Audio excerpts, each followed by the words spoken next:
Hey, everybody, welcome to another episode of Creators Outlet. Our special guest today is Jason Lenox. Welcome to the show, Jason. Hey, Will, thanks for having me on. Hey, well, I got to take a look at your books, and I would really love to see them in color sometime, because I know all the books are black and white. Yeah, to be totally honest, I think that was a budget consideration, and we just kind of stuck with it. I think one day, if we got the money, we would definitely color them and put them out that way. But for now, they're kind of like the old 2000 ADs. They're just in black and white. Just black and white. Like, you know, I looked and I go, man, this reminds me of like the old Marvel magazines, like the Conan and Punisher and stuff like that. Yeah. Where it was like black and white, and they were in magazine format, so they could get away with more stuff. Yeah, there was no Comic Code Authority on magazines. Yeah, no. To be honest, it was just one of those things that it helped us hit our budget. Making the book, so we just kind of stuck with it. And I like black and white, so it's cool. It'd be neat to see them in color, but who knows? Maybe one day. Yeah, I was thinking, maybe you have a project afterwards that down the road, maybe you put it together like in a trade collection, and maybe do some color, and then when things build up, and hopefully some prices will get even a little cheaper going down the way. Sure.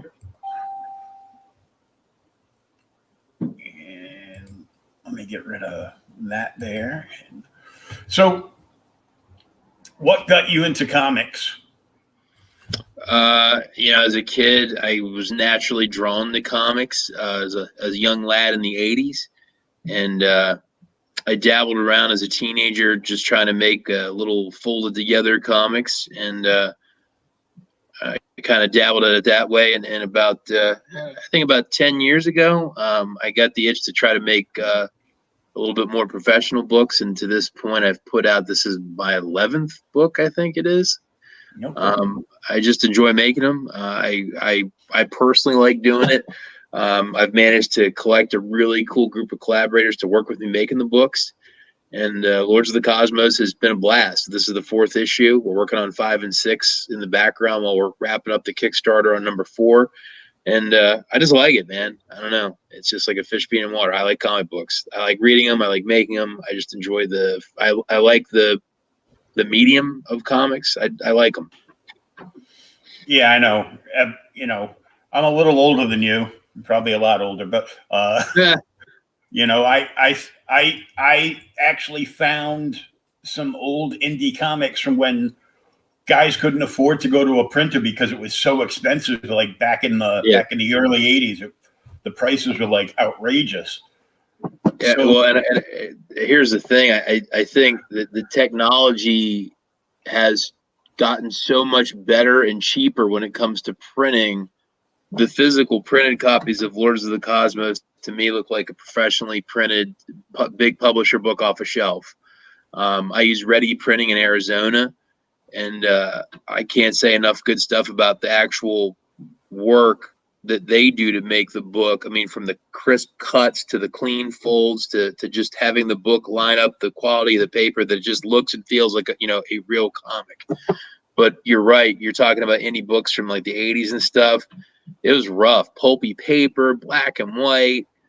They definitely looked lower tier quality as far as the guts. Now the art may or may not have been good, but you could definitely tell a difference between, a bigger publisher that could afford to use a large offset printing service where they may have had to make 100,000 books in a run, whereas the last run of Lords of the Cosmos for 3, and we got a bunch of 3s and some backups of 1 and 2. I think I got like 310 books, and it ended up being $2 and change per book with freight. I sell them that's for not 5. bad. I sell them for 5. Those books were either 40 to 48 pages, including the cover. So the quality has gotten a lot better, so that you don't need to make a tremendous amount of books to get a quality print that someone can hold in their hands and say, this feels professional. Yeah, I remember guys that would, just wanted to, try to get their name out there and, hope to network with other people, and they would just go to like the local print shop, and they just black and white copy them, fold them, and cut them and staple them together. I actually just found like 3 of those because I just got everything, all my belongings out of storage, so I got all my comics back, all my collectibles back, memorabilia, and stuff from my mother and grandparents that have been in storage. So, and stuff, of course, box upon box upon box of my daughter's stuff, which she told me, don't touch it, just put it in my room. Okay. Teenagers. Oh my. Can't live with them. Thanks to DNA evidence, you can't kill them.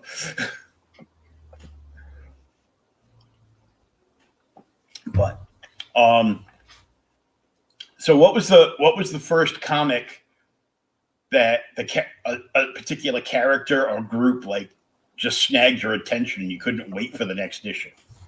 That would be Gru the Wanderer from 1982 when the book was with Epic. And I remember I got Gru issue 2 at the Walden Books at Park City in Lancaster, and I stuck with that book well past its Marvel run and into its Dark Horse run into the 90s, from being a kid to a guy in my 20s until they stopped printing it. The Gru really caught my eye. I thought Sergio Aragonés was gifted. He is gifted. It's a great book, and issue 2 caught my eye, and I remember I went back later and found an issue 1 down at the beach. But I thought Gru was awesome. I don't know, he's never really been that popular, but I thought he was a great book.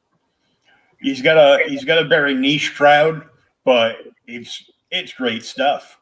And then you got into Gru around like 50-52, and a certain girl showed up and tagged along with him, and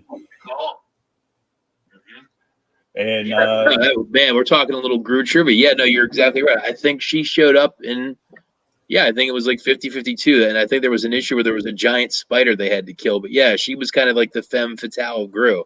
Yeah, right on, Will. See, I know some stuff. Yeah, no, it's weird. Like, I don't remember the last time anyone even dropped some Gru knowledge on me. That's wild, man.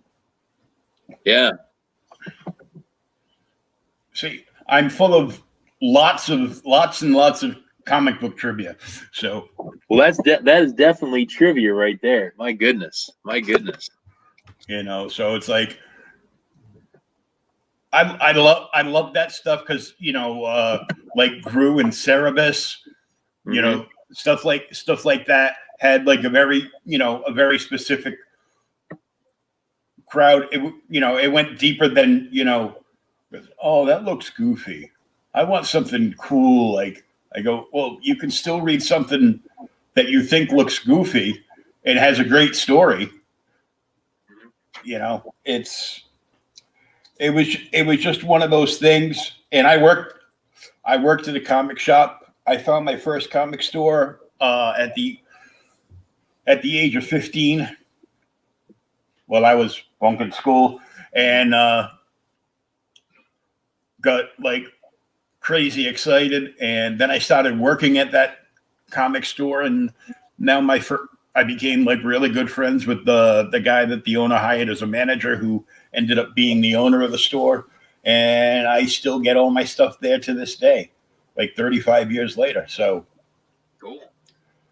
So I was known to read an issue or two of Cerebus and Gru while I was watching the counter in between customers, because that was kind of like the perk of being able to work at the comic shop. He was oh, you can flip through and actually, if there's if you finished all your work, you could maybe read an issue towards the end of the day before you locked up. Now, can we plug that store? What store do you have this lifetime? That's Wild Time Comics in South Attleboro, Massachusetts. Okay. About 40 minutes south of Boston. Okay.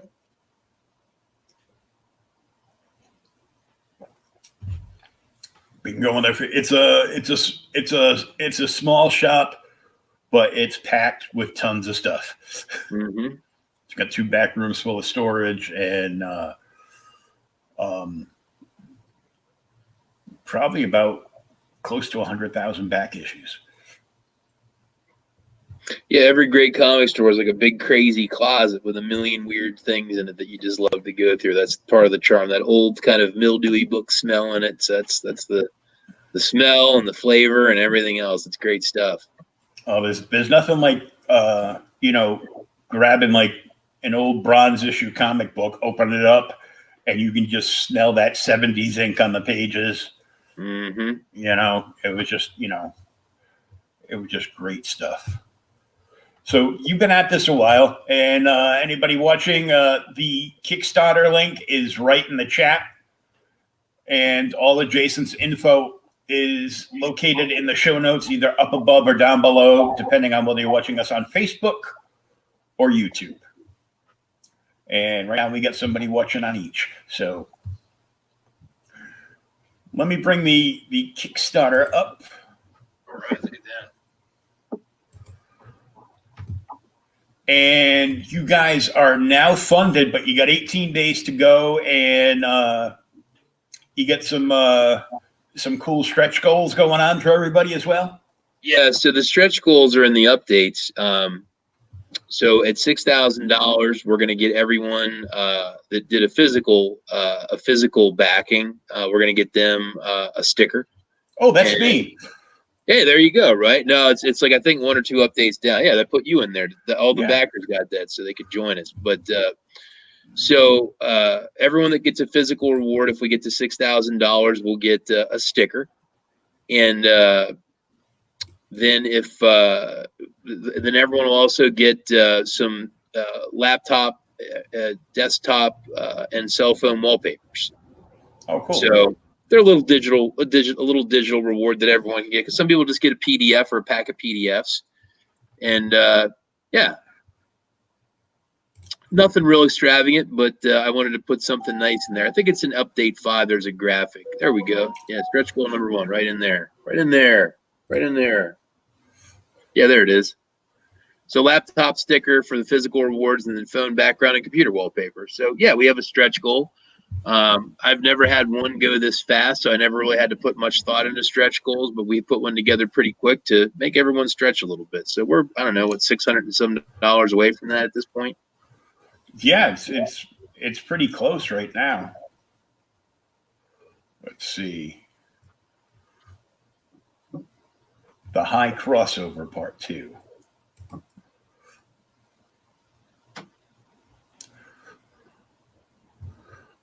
Yeah, the book's done well. I mean, we've been on the Kick Track top 20 fairly high. I think we were as high as 2 or 3 at one point. There's 3. Number 3 right there. Yeah, that's pretty awesome. Yeah, no, I mean, the backers really showed up. Well, I'll be honest with you. I think Kickstarter upped their game. They really helped by adding a pre-launch link, so you could share a pre-launch link to get people engaged. Oh yeah, you got to get that. You got to get that pre-launch push. Like, and then it's like, just click on it, and as soon as it goes live, you'll know. Well, this was the first time I had one doing 11 of these, and I think I had 83 people sign up for that link, and the first 24 hours were crazy. And I think that change helped a lot because you could really really put in some work before the book launched and have that great day one. And I think the book got funded on like day 5, and it takes all the pressure off. You can just have fun with it, you know? Yeah. Well, once you hit goal, you can just be like, breathe a sigh of relief. It's like, yeah. So I'm excited. I think it's great. We can just have fun with it now. I'm just trying to get out and just, do as many podcasts and interviews as I can and just talk about it and just try to find new fans and introduce it to new people. We put a ton of work into this book. It's a solid, awesome read. It's a 40-page book. There's 4 stories in it. It's basically an anthology based on the Lords of the Cosmos universe. And it's fun. It's already starting to do callbacks to earlier issues. It's a hell of a fun book, man. If you like 1980s toys, cartoons, comic books, it is very master of the universe. Flash Gordon, Thundar the Barbarian, kind of like oh my God. I just saw that Warner Brothers Archives just posted the other day that they've released the entire Thundar series on Blu-ray. Wow. No, Thundar is awesome, man. It was just a really cool cartoon. It was like it was somewhere between Conan and Star Wars. Yeah. With the D&D flavor. So it was like really cool. So it's funny. We talked about exactly that when we created Lords of the Cosmos. We said that we felt that genre was called sci-fi barbarians. So we wanted to make Lords of the Cosmos in that genre, just kind of like a Western or science fiction. Mm-hmm. We said it's, He-Man, Thundar, Thundercats. They're all kind of in that science fiction barbarian. So that's what Lords of the Cosmos is. It's talking cats, it's robots, it's cyborgs, it's magic, it's guns, it's swords. It's all just jammed together, and it's a big free for all with as much cool stuff. We had a plant living in a machine body in issue 3 as one of the featured characters. It was like a flower living in like a multi-legged mech suit. This issue has a cyborg that's a human that's merged with an acid tank that has to eat people to live. There's a turtle that's a battleship that's in this issue. So there's just all kinds of just wonky 80s kind of stuff. And it's what we like. So we just try to put it all out there for people that like that stuff. We're making stuff for you. So if these things, like I'll throw one at you, Will. I had a fan say this to me. They said that this book reminded him of the excitement he got when he would get a Sears catalog as a kid and zip to the back to where the action figures were in a toy section for a few pages. And they had the little photographs all laid out nice with the action figures. Oh, yeah. Yeah. The Mego figures would be there. And then the Kenner, later on when Star Wars hit and Kenner got the license and Mego went out of business, you had like all that stuff there, and there were like multiple companies doing it after Kenner with various licenses and stuff. Oh yeah, Remco did a lot of that stuff too. So if you scroll down in the Kickstarter, on the back of every issue, we do a toy for the issue. So Mordanix is that character on the cover, but we did a Mordanix toy for the back of the book. So we had a graphic artist, Jared Brown, do him up like he was in a blister pack. And then the inside back cover is like his statistics and layout and all that stuff. But it's a lot of fun, man. We really try to go for that feel, that emotional feel with the 80s toys and everything else. But there you go. There he is. Right there. And I'm looking at this. I'm like, please tell me they made that this is real and not just a cover. Well, it's real. That Mordanix sculpt we did for a fan. And, oh, hey, buddy. And it's about 15 inches tall. So, yeah. That's awesome. It looks like it was, he's attached to the big green ball and he walks around with Tinker toys. Yeah. Yeah. So, if you bought it as a toy set, you'd be pulling it out and that would be the feel for it. If you scroll up, we made a Saturday morning cartoon advertisement as if the Lords of the Cosmos were on Saturday mornings in the 80s. We made a whole TV lineup. So we just really tried to hit on all those feelings that Lords of the Cosmos, we wanted to make it feel like it was a property that popped right out of like 1983 or 4. And then when you get the book, you can have all those feelings of it's a cartoon, it's a toy, it's a kick-ass story. And just to have that fun with it, man.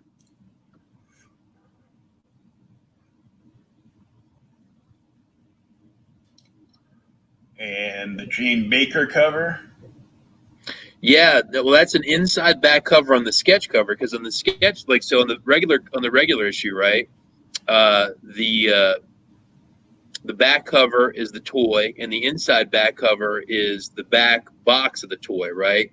For the sketch cover, the printing company puts a big piece of like white art paper around it, so we didn't want to print the toy cover without the toy on the back. So when Jane did that, and hey, Mama Samedi on Twitter, right? When she did that, that's only on the sketch cover for the inside back cover on the Strathmore art paper. So that art is only in the sketch cover version on the inside back cover, which is pretty slick. That's pretty cool. And the William Smith cover.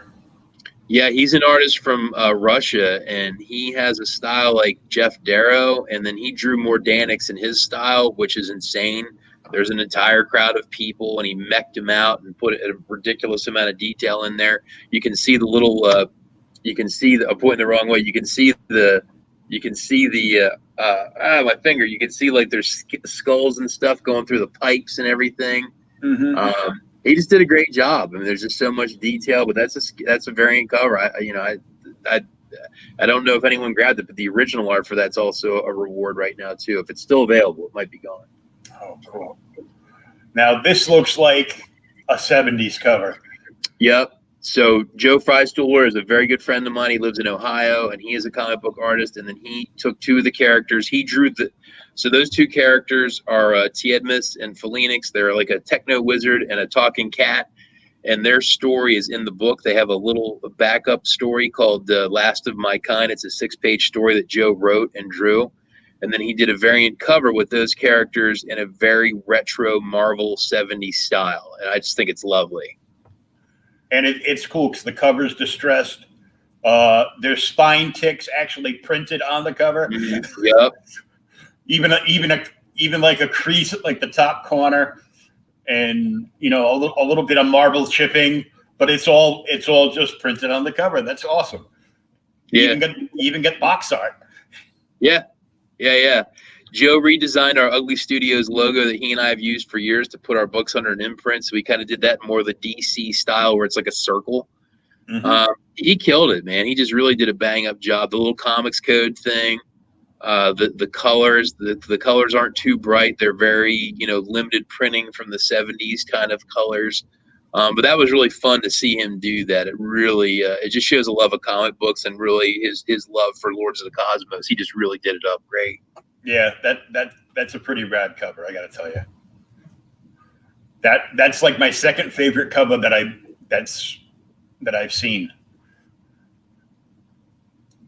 So this next one, Matt Triano is an artist that I met, I think in like 2013 in Reading, Pennsylvania, and I reached out to him and we had a really cool talk about the book and some moments in the book, and he did this cover that is a moment that is touched upon in issue 4, where one of the old great heroes runs into the main villain of the book and has a very negative outcome. But Matt drew kind of the moment before it all goes wrong for him. Cool. It's a little bloody. Yeah. This right here is my favorite cover. So an artist from England named Alex J does concept art, and I've been a fan of Alex J as long as I've seen their work. And I reached out and said, I really would like you to do some art for the book.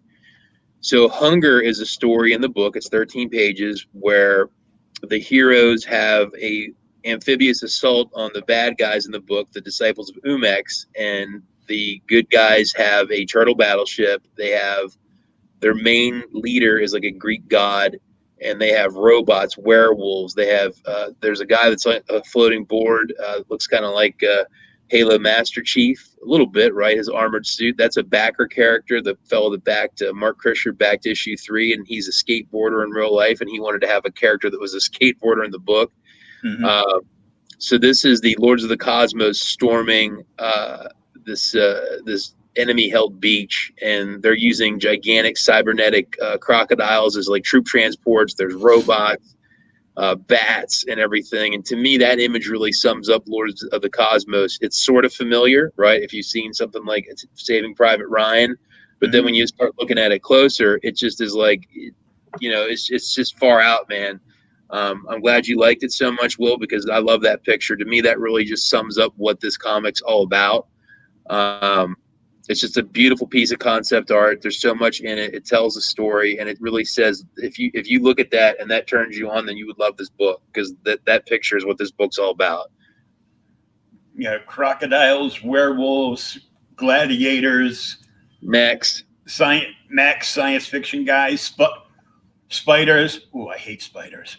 Right, a lot of stuff, man. The turtle battleship is a big living combat ship. Yeah, that's just crazy. All the different, all these different things, and man, this cover is totally rad, man. Thank you. No, and Alex J is a super talent. I remember when we were seeing this thing being made through the process, it felt good, man, because you imagine this stuff, and he took it farther than my imagination. Like, that image was so cool, man. It was sweet. Yeah, I'm like, if I ever wrote a book, I'd want this dude doing a variant cover for me. Yeah, Alex J killed it. It was their idea to have the creatures coming out of the crocodiles' mouths and not like riding in like troop transports in the back, which was my original idea. And Alex's idea was better. It just is creepier, cooler. A cyborg crocodile is going to unleash robots and werewolves out of its mouth onto a beach. That's weird shit. Excuse my language, but it's weird, man. So that's one of my covers. I did 2 covers for the book, right? So that is T. Edmist and Phoenix, and then Avitus, the intelligent eagle that wears like a little like headset over its head. It's a giant eagle. And I've started doing like 1 hero and 1 villain cover. So like every issue, I kind of do a more basic, a little less frills cover for each issue. And this was my hero version of the cover with the three of the Lords of the Cosmos heroes. And then if you scroll up, then there's the main cover with Mordantix, the cyborg member of the Disciples of Umex, the bad guys. And Danny Zemba colored that for me. She's a local artist in the State College Bellefonte area where I live. And she made the colors on that thing pop. That thing really looks like glowing, Yeah, she killed the cup. She killed the colors on that cover. Yeah. It was this is the image I saw, and I'm like,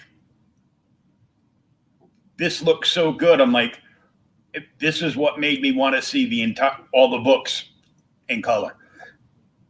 Fair, man. Fair. I feel it. And I mean, I still buy black and white comics. And I think certain things, look better in black and white. Like, I like my horror comics in black and white. I just think a lot of the best horror stuff comes across better, just in really good color, really, really good pencils and, tight inks and everything. And it just looks better in black and white. I don't know. Yeah, I like black and white, but Danny always crushes it with colors, and this one just pops. That thing really looks like it's a big glowing tank of acid just dissolving the people that he's eating. Yeah, this makes me want to actually create that as a toy. Yeah.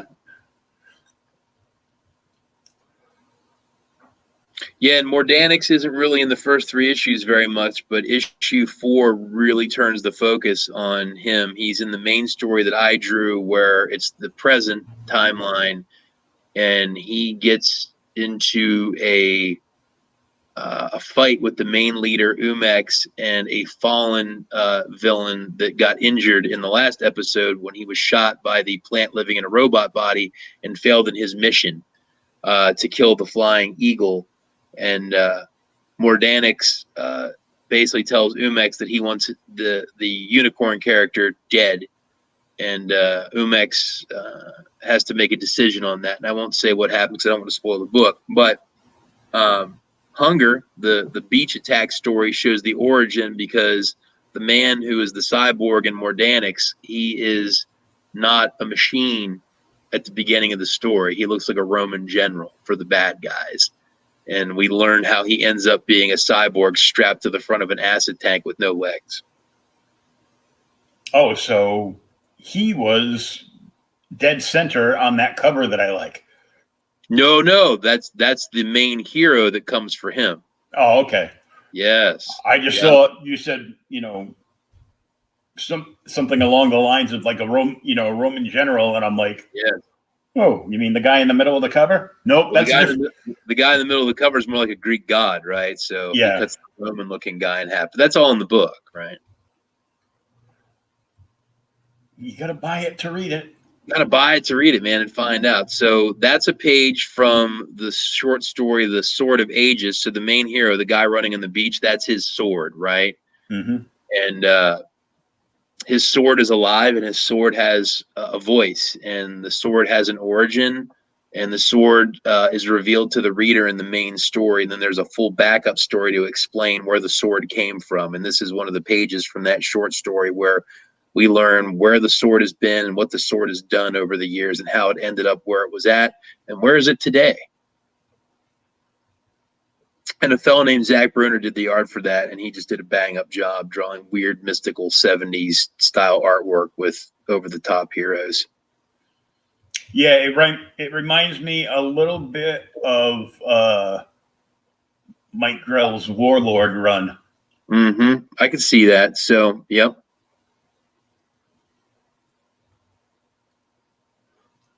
So there's a page from Last of My Kind with Tiedmus and Phoenix, and Joe Freistol, the fellow that did the retro cover, did that. And basically, it's called Last of My Kind, and it's about the last of the techno wizards and the last of the intelligent talking cats from the cat kingdom, and they save each other's lives after Umex starts destroying the last techno temple. Cool. Just to see the big cat like dragging somebody to safety is just Yeah, it's a righteous little story, and that page is killer. I mean, it's such a good page.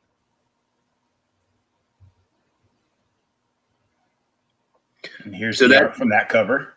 Yep, that's Hunger, right? So at the top, that's Mordanix in his human form, and then that's Lady Vi, who's his love interest in the story, and they are the bad guys on the beach, and they are seeing this gigantic task force coming to the shore, and they're worried. That's where that page kind of kicks off. And Sasha Ciardo, who's an artist from Italy, did that, and he did a bang-up job. He did 13 pages for us. He is a legitimate professional illustrator, and he crushed it on every single page. So we just wanted to throw that out there because people really liked that image he drew of the war turtle with the guns and the alligators, and then two of the heroes they're in the front leading the attack. It's great stuff. All the bats and everything too. Right. It's like, it's just crazy, but it like works so well. I think if you look at why Masters of the Universe worked, at least for me, and I think for a lot of people that were a certain age that read it, it really didn't make any sense, right? Mm-hmm. But nothing in that book made any sense. But because nothing made any sense, it all made sense, right? And Lords of the Cosmos tries to capture that flavor where it's like, wait, what you're showing us makes no sense. Nothing makes sense. But it all works because we're not trying to make it realistic.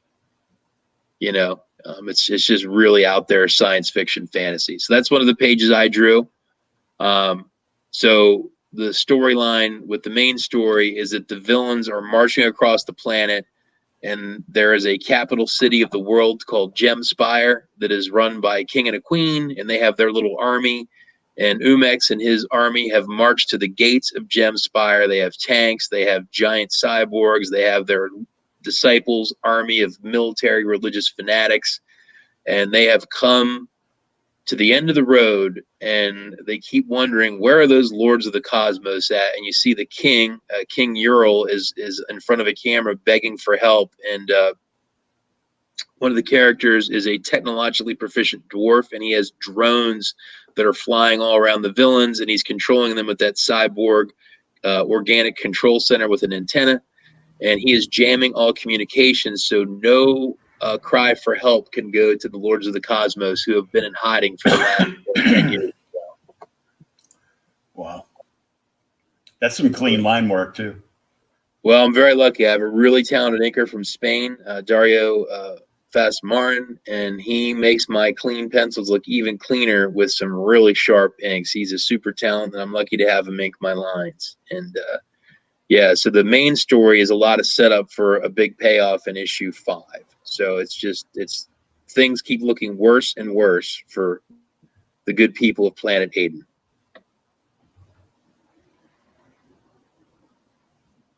And if you go to the top where we have a pretty sweet 45 or 48-second video if you want to play it. It's pretty sweet. AJ Nutter, who's a friend of mine, put together an amazing, just short form, bam, bam, bam video. But yeah, give it a play. It's great stuff.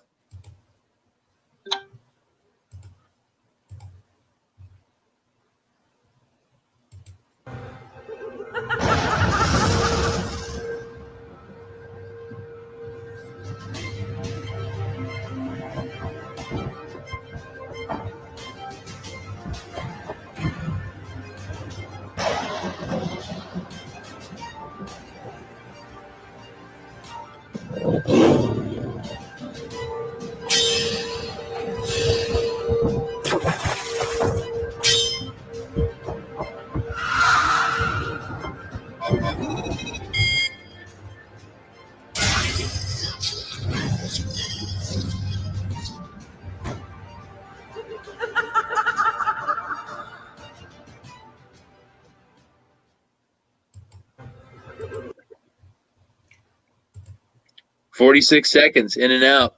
We wanted to keep it just a punch in the gut. I'll be honest. I look at a lot of Kickstarters, and I look at a lot of videos, and a lot of people tend to put some really boring videos where it's people talking about their projects for 5 or 6 minutes. And I don't want, to me, I want, boom, less than a minute in your face with a lot of really cool images. Get it in, get it out, done. Yeah, I want an actual trailer, not, start to show a trailer and then it's just somebody talking about the book, and they're going to put the same thing in the description.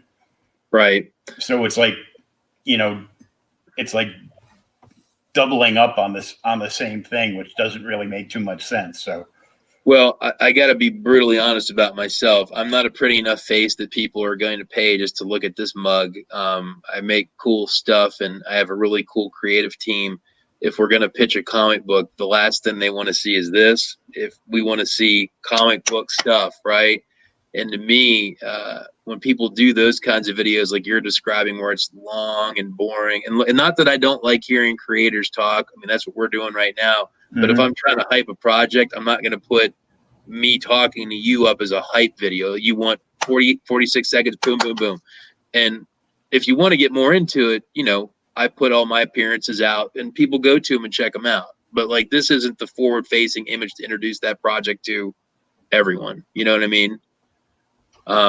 We worked a lot on that video to make it tight. We wanted it about 45 seconds. It's 46, just less than a minute. Boom. You can watch it. You kind of get a flavor, and either you get it or you don't.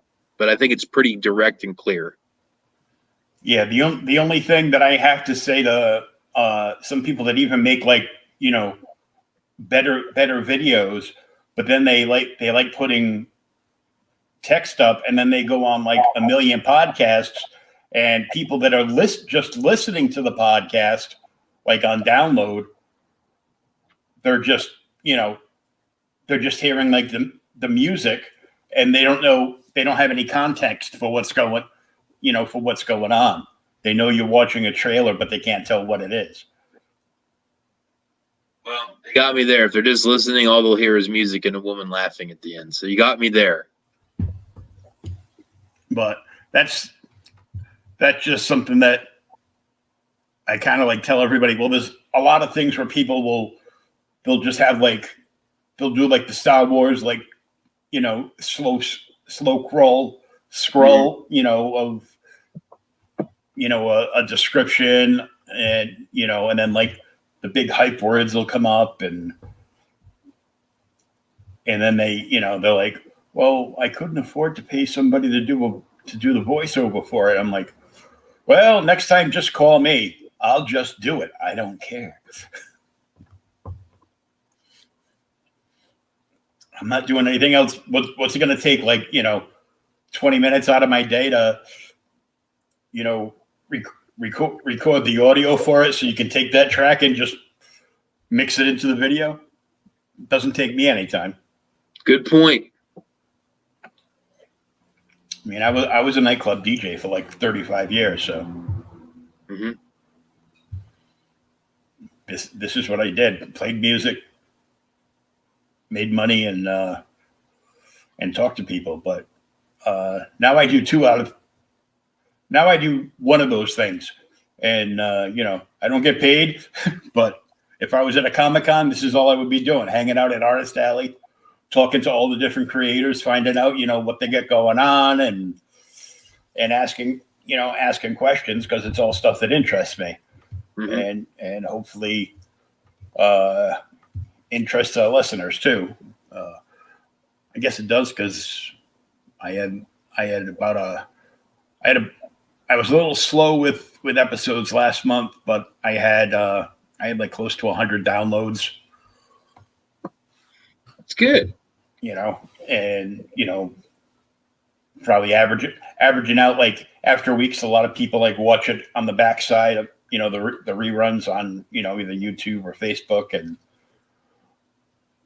I usually average out like 150 to 300 views, like, for just about every episode. So, so I do my little part, and it just takes a while to grow an audience, but I am about 12 episodes away from hitting 100 episodes. So that's a big milestone. It's it's, I think it's easy to do things once or twice. Where it really starts to get complicated is the longevity. Then can you do 200? Do you get to 500, to 1,000? Because there's a lot of reasons to quit. So I think, to keep going shows that you have a dedication and a love for doing your craft. In this case, you're doing broadcasting, you're doing podcasting. It's cool. Well, I think so, but who knows, right? Well, ultimately, it's why I make comics, is because I like them. I'm always touched if other people dig it and they want to support it, but I do it because I really enjoy it. If I get some kind of notoriety or popularity out of it, that's cool. But to me, that's a side effect of doing something you like. It's not the reason you do it. And I think if you do it for the right reasons, because you care about it, I think all the other cool stuff just kind of comes along. And if it doesn't, you know what? If you really like doing it, who cares? You know what I mean? Because the reward is doing the activity, not, well, I'm doing this because I want to be popular. Well, probably not the right reason to be doing it. Yeah, most definitely. So is this arc 6 issues or just the 5? So I think the story arc we're on now is going to conclude in issue 7. 7? Yeah. Issue 4 is going to be the midpoint of the narrative, and then it's all going to go downhill till it all explodes at the very end. And all that being said, I think Lords of the Cosmos can go past issue 7, because when we started making the books, well, we made them modular, so it didn't have to be me drawing everything, obviously, and it didn't have to be the two original writers and co-owners, Dennis Palmatier or Dennis Palmatier, Dennis Fallon and Jason Palmatier, my partners, and so we're always excited to bring on different creators to do little bits and pieces. So after issue 7, we might have a different person do the main storyline art, and I might just do backup stories and just work on writing. The idea is to make it so it's not dependent on any one person per se to actually do all the work, that we can bring in different people and different contributors and add a little more creative DNA to Lords of the Cosmos. It's a big world to play in. A lot of the people that have worked with us have commented how fun it is to work with us on these books, because they can do little 4- and 5-page shorts and contribute to an issue. So even after issue 7 with my main story arc, there's more stories to be told of different sizes. So we can fit in, we could do a whole issue of 4-pagers. It wouldn't matter. We could make it a relevant issue of that type. Yeah, you got it going so the world can keep spinning no matter what. Exactly. And I've always thought that was cool that we could do that, because I'm a fan of other creatives. So, I mean, one of the real exciting things, even with this book, is a fellow named Liam. He backed the book and we had a little chat. He's a writer, and he said, man, I think this is really cool, man. He's like, is there something I could contribute? And I said, sure. Here's a character that we don't know much about. I don't know, write a 4- or 5-page script. And he sent me the script actually today, and I read it, and I thought, this is awesome. It was so cool. Like, he read the books, he understood what we were talking about, and he wrote a little 5-page script for a character that we haven't done anything with really, except been in the backgrounds. And I read it, and I was like, bingo, this guy gets it. I love this little story. It needs an editor too, but it's great. And it just was so cool that he got fired up to write that and be part of what we're going to do. And I want to put it in a future book, because I think he did a really bang up job. Well, that's awesome that you're giving different people, all over all around the globe, chances to come in and contribute to this vastly expanding project. The thing of it is Lords of the Cosmos is as big and as broad as we can make it. And there is room for as many creators that want to come on, and they don't even need to do much. Give me a 3-page short story, and we'll find a spot for it, if it makes sense under the really broad rules we have. That's what makes it fun, that it isn't like I have to do everything and only I can do it. Someone said, I have a really cool idea. I would listen to it, because I have no idea. There's a lot of talented people out there. And if they look at our world we've created and say, you know what, I have an idea, I want to hear it, because maybe they have a really good idea that would make Lords of the Cosmos the best book it can be. And that means listening to a lot of talented people to say, well, what do you think? Because they may have great ideas. And this guy, Liam, he had a great idea. He did a really good job. Like, it was so funny, Will, because it was like getting a present today, where I was like getting a new issue of my comic privately just to me, and I got to read it, and I was just like, wow, like, I just got the best present you could get in the mail as a creator. Someone took your stuff and did a new job. That's great. That was so much fun to read that today. Well, that's awesome. Makes me want to write a book now. I've never done it, but who knows? Sure. One day, maybe. I would always say, start small. Do a short story. Don't try to kill yourself writing a big novel. Just write like a 10-page story. Write a 5-page story. Say you do. Yeah, maybe do a horror story and submit it to a couple of people I know. I might have met like 1 or 2 creators over the year. Sure. Yeah. Write a really bang up short story and see what people think of it. Get a critique. Maybe someone wants to turn it into a comic. Who knows? But yeah, go for it, dude. Make it. I got nothing but time. Locked in the house and no place to go. So, of course, I might want to play with some toys once in a while. Because you find like older stuff like this. Oh, no way. Dynamite. I love it. And it's the deluxe edition, so he can do like all that stuff. Nice. I used to buy some cool stuff once in a while. But I've got like all the so many comics can't see him because it's dark in here, but I got about 200 short boxes behind me. So, but so besides your own book, of course, which you would recommend, have you read anything recently on the indie side that you would recommend to somebody else? So probably my favorite book that I've been reading, it's a friend of mine that he makes his book Lovecraft P.I. And he lives up in the New England area. He might be near you. And he's been doing Lovecraft P.I. now for a better part of 8 years. And he just did a crossover with Mike Shea's book Miskatonic High, which is kind of like a Scooby-Doo Cthulhu mixed mashup kind of deal with teenagers with Cthulhu. And I like Miskatonic High, and I like Lovecraft P.I. because they're kind of like fresh, more modern, fun takes on like, you know, old school H.P. Lovecraft Cthulhu stuff. So as far as indie books, that's a recommendation that I have right now. A book that I really think is cool is Isham Kane. He's a guy that's backed my books, and he makes his books. He lives in Europe. And he has a book called Wahid, and it's like if Saddam Hussein had a superhero. And it's a really trippy book. It's really violent, and it kind of has like kind of this old world kind of religious style, not religious art, but like a religious art style to it. And he has a book. His second issue of Wahid is on Kickstarter right now. It's solid, man. I enjoyed the first issue. He shared that book with me like a year ago, and I like that. It's a good book. He's a good friend. He's always supported me, and I support him, and I like his books. And just off the top of my head, those are two that come to mind that they're just solid books. I mean, to be honest, there's so many good independent books out right now. Oh, yeah. There's so many, and I think Kickstarter has helped open up that world, and Indiegogo too.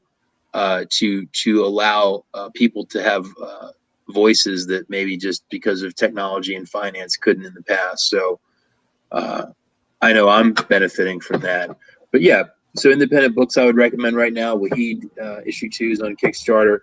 Lovecraft P.I. and Miskatonic High are not on Kickstarter right now. They were earlier. Excuse me, they were earlier this year. But they're Mike Shea and D.W. Kahn are really solid guys too. Very cool. I always like to ask somebody towards the end of the session, you know, besides your own book, what, you know, throw out a couple, you know, shout outs to like other creators and you know, recommendations for stuff that, you know, you might have read that you liked. And I just think I think it's interesting because then it opens up and it gets, you know, gets more names in my head. And then I'm like, I'm searching Kickstarter for things. And I know there's like, you know, millions of people a day that like search Kickstarter for, you know, comic books and everything else under the sun.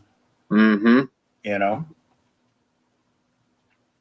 Yeah, no, and here's the thing. There's so many cool things floating around out there that you never know if the thing that it would be something you would fall in love with is something obscure that without someone tipping you off that it exists, maybe it just scoots past you and you never know it's there, you know?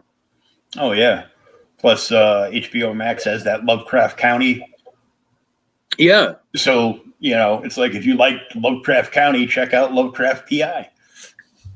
Yeah, no, check out Miskatonic High. I mean, they're good books. I mean, those guys put a lot of time and money and effort into both those books. And then earlier this year, they did a crossover where the Lovecraft P.I. character crosses over to the Miskatonic High kids, and they go time traveling to like 1932 Washington, D.C., and they're fighting the Black Good of 1,000 Young, and it's just zany hijinks, man. It's good stuff. But that just wrapped. I think they raised like $20,000 for that book, so they did a great job. Oh, well, yeah, that's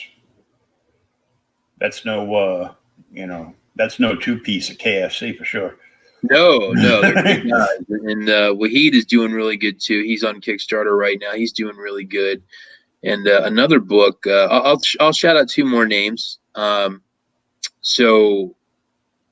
I shared this on my Kickstarter because I backed it. Is Nine Tales, Tales of the Red Sphinx is a book that a creator out of Sweden created, and forgive me, I can't remember his name off the top of my head, but he was kind enough to give my backers the download. So if you go to my updates, and you can download it, but it's in there. It's a kind of a it's kind of a superhero vigilante, kind of a cat type person. Really solid art, all European creative team, short stories for this book, Red Sphinx. And then the last book I'll shout out independently is In an Era, which is kind of a really interesting book with kind of like people stuck in an airplane, and it's a thriller. And right now, a fellow named Aaron Roblowski is doing that on Kickstarter, and he sent me the first 2 issues of the book. I backed issue 3 and 4. Yeah, it's cool. So an era, ENENRA, and then Red Sphinx, Nine Tails. And it's weird when you do a Kickstarter. It's kind of funny because you have kind of a coming out party where you go live, and people are launching at the same time, and then you start to see the people on the circuit, people doing the podcast, they're posting things, and I think there's a lot more community with that. Where I gave Nine Tails a shout in one of my updates, and I gave In an Era a shout out, and Wahid's going to get a shout out next week. And I like to promote other creators' books that have Kickstarters when I do, and then they promote my books, because we're trying to allow our backers to see things that we like. And whenever I promote a book, it's usually because I back the book. Well, it's not usually, it's because I do back it, because I don't want to tell you to go check a book out that I'm not supporting and getting the book too. Last book I'll shout out is Frank Forte, storyboard artist, heavy metal veteran. Oh, hell yeah. He was on just the other day. I'm good friends with Frank. Well, Frank and I blabbed for a long time, and Frank and I were chatting about Kickstarters, and we did a book swap, and I'm gonna promote his book the last week he's live, and at some point he's gonna push my book the last week it's live, because I think his book, it's a lot like Cry for Dawn. I like that. And I support Frank, and I'm going to, recommend and back his book to my backers, to tell them to go check out Frank's book. And I guess it's a spoiler. I did ask Frank, I was like, maybe you'll do a cover for Lords of the Cosmos issue 5. And he thought that was a pretty sweet idea. So maybe we'll have a Frank Forte cover for a future Lords of the Cosmos. But the fun thing is, and what I'm getting at is, like, Frank has a Kickstarter right now, and maybe some people would look at that as like competition. To me, I'm excited for Frank and Aaron and the guys from Wahid, Hisham, the guys from Nine Tails. I'm excited for DW. I'm excited for Mike Shea from Miskatonic High. Because to me, I want all those people to succeed, because to me, if they're succeeding, I'm succeeding. So I love to recommend their books and projects, because they're the people that are doing stuff around when I am. And then once the Kickstarter backs, then you kind of get out of the Kickstarter circuit, because now you're focusing on rewards. But right now, I'm really excited about Kickstarters in general, man. And I'm excited about all those people I just mentioned. If you're friends with Frank Forte, he's good people, and he's a really cool artist. So maybe he'll be part of Lords of the Cosmos 5. Frank, we hope you're there. And hey, Trish, prayers for Mike going into surgery tomorrow. Her husband Mike's going into surgery, and she wishes you all the luck in the world. You rock, and they love you. Well, thank you so much, guys. That's sweet. Thanks. Love Frank. He's sharing with me new art, and he's working on updating a lot of his stuff. Well, Frank's is one of those guys. He's been around for a long time. He's cool. I like what he makes. I'm in a couple groups that Frank has organized on Facebook, and it makes me laugh because it's all old, weird 70s and 80s shit that I love. He's into heavy metal. He's into some old school hard stuff. So, like, Frank's one of those people, and I've never been lucky enough to meet him in person, but I like people like Frank because he's the kind of person that I would love to hang out with in person, because we like all the same stuff. And I think it's cool. And I love seeing posts on social media where he's putting up like old school heavy metal covers and like old school interiors. And he put a penciled animation cell mock-up from Heavy Metal the movie of one of the leaders that gets his head cut off in the Tarna story. And I was like, that's cool, man. That's cool. You know, like it's like when you mentioned Gru earlier in the show about Chakal being in like issues 50 through 52. I'm like, that's cool, you know. But yeah, no, we'll have to see if we can get Frank on board for heavy metal. My God, Lords of the Cosmos 5, because I think it'd be fun to get him involved, because I think he's the kind of person that we want to have work with us, because he likes the kind of cool stuff that is where the roots of Lords of the Cosmos comes from. So if you know Frank, say, Frank, do the Lords of the Cosmos with Jason. Do it, damn it. Yeah, I'll hit him up in his DMs. So I hear you doing a cover for Lords of the Cosmos. So I heard it's this hot independent book that everyone's talking about. There's a talking cat in it. There's a talking cat in it. All kinds of freaky 70s stuff that you like. Is there one of them wizards of that talking cat and a girl with a tight shirt and a sword? Get me a copy. It's got heavy metal shit written all over it. It's totally got heavy metal shit in it, for real. Yeah, it was like really cool. Okay, we'll write him tonight. Everyone's going to start demanding. We demand that you do the cover, because we, like I said, I like having a couple variant covers. We demand. We don't ask. We demand that Frank do a cover for Lords of the Cosmos. It'll be sweet. Trish will get him to do it, because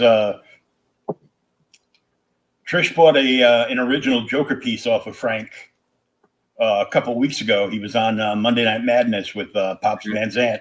And I ended up, popping in on the show and hanging out with everybody. And Frank has it slipped his mind to mail out Trish's Joker piece, so she can use that as leverage to get him to do a variant cover for issue 5 of Lords of the Cosmos. I love it. No, he'll do a cool. I mean, I don't know. Wink, wink, Trish. Wink, wink. Wink, wink. No, it'll be cool. I know he'll do it, man. He's a kindred soul, and I think it'll be awesome. No, I'll be honest, man. To me, social media is so much fun, because there's so much damn talent on there that sometimes I just see people and I'm like, I want you to do something for me. And I kind of have a wish list of artists for issue 5. And we're going to have some other bang up people do some work for us for issue 5. The story's going to go in a totally different direction in issue 5. And I'm excited. I'm excited for issue 5. I'm excited for issue 6. Hell, I'm excited for Liam's story I got today. I swear I did just message them. Yes. Yes. But no, it's just fun, man. And ultimately, if Lords of the Cosmos gives me joy and makes me excited, I hope people get the book in the mail and they get the old issues if they're new to it. I just hope it's just a fun-ass book that you read and you say, holy shit, where's the next one? We like this book. It's just fun, man. It's just fun. Yeah, well, I joined something online, like on Facebook, comic book related, of course, called the Comic Book Shopping Network.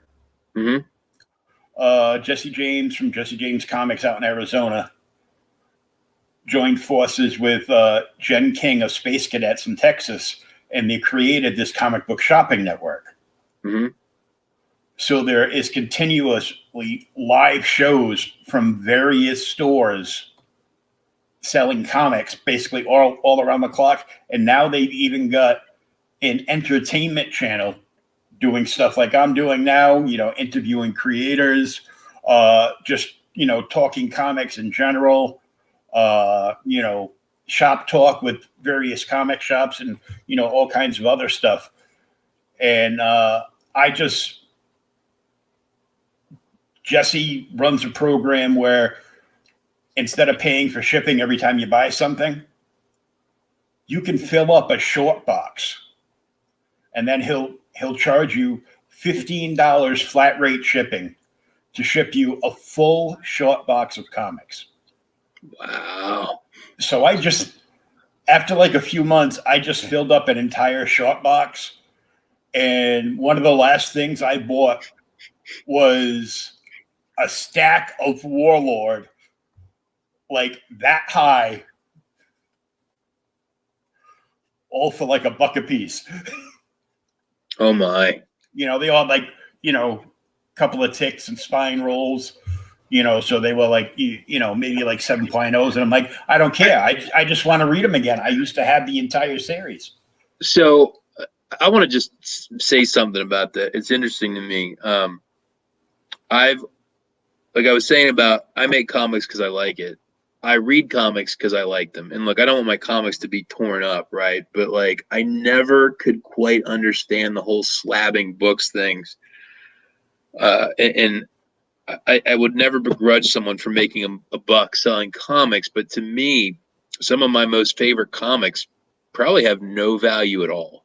But I really like the books. And the idea of saying, I bought a book and I'm going to slab it and then never look at it, I never quite understood that. And look, I invest, I own stocks, I own cryptocurrency. I'm always trying to make money. But the things that I try to make money off of are never things that I like. You know what I mean? There's financial securities, equities, whatever.